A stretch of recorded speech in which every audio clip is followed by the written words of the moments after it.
आता याच्यावर फार घसेफोड करणाऱ्या एक बाई विचित्रपणे किंचाळत होत्या.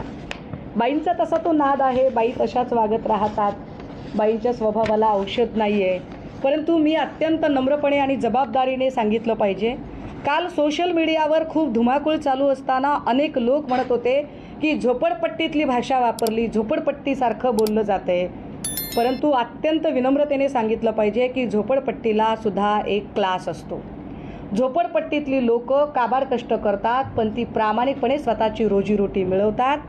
झोपडपट्टीतली लोक भलेही गरीब असतील, परंतु ती लोक आपलं इमान विकणारी नसतात. त्यामुळे कृपया वाघबाईंबद्दल बोलताना झोपडपट्टीचे उदाहरणं कुणी देऊ नयेत. आता ह्या बाई कोण आहेत ज्या फार म्हणतायत की मी लढले, मी संजय राठोडच्यासाठी लढले. माझं त्यांना सभागृहाच्या बाहेरून का बरं, तर त्याचं कारण आहे. सभागृहामध्ये ज्यांना आम्ही सदस्यत्व दिलं त्या महिला आता बऱ्यापैकी जिकडे खवा तिकडे थवा असं म्हणत त्या उडून भूर झालेल्या आहेत.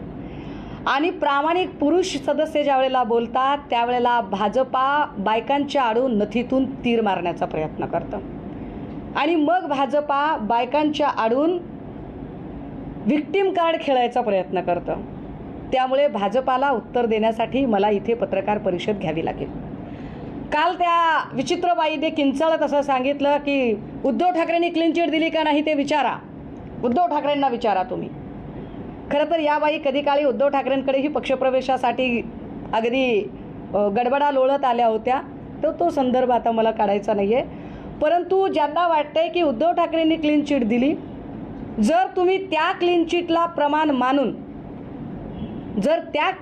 प्रमाण मानून देवेंद्र फडणवीस यांनी संजय राठोडांना मंत्री केलं असेल तर वाघबाईचा नेता देवेंद्र फडणवीस खरा असेल. आणि जर देवेंद्र फडणवीस खरे असतील तर याचा अर्थ असा आहे की वाघबाई भटक्या विमुक्तातल्या एका नेत्याचं राजकीय आयुष्य उद्ध्वस्त करत होत्या. याचा अर्थ असा आहे की वाघबाई स्वतःच्या राजकीय करिअरसाठी पूजा चव्हाण नावाच्या भटक्या विमुक्तातल्या एका पोरीच्या अब्रूचं मातेरं राजकारण्यांच्या समोर उधळत होत्या.